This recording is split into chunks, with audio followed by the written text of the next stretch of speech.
Нови бекатон коцки се поставени на тротоарот во центарот на градот пред зградата на судот. На површина од околу 1000 квадратни метри се заменети старите уништени плочки со нови бекатонски.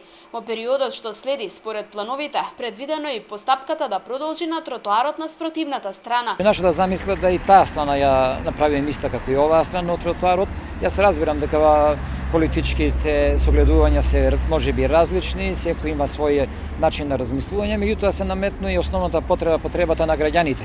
Јас ќе ве замолам да го направите едно снимање на тој простор од другата страна на тротоарот и да ги анкетирате граѓаните доколку имаме расположение, ние сме подготвени како локална самоуправа и тоа да го направиме одма во наредниот период. Значи едноставно едно се реалните ситуации, потребата, безбедно движење, а друго е самиот поглед. И тука изгледаше дека се така, меѓутоа самите видовте дека и едната страна на тротоарот и другата беа во многу лоша фактичка состојба. Општината има намера да го спречи паркирањето на тротоарите. Оваа слика, вели градоначалникот Шадиев, ќе биде минато.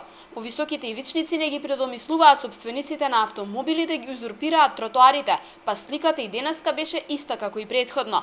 Затоа на тротоарите ќе бидат поставени метални огради како пред новата театарска зграда.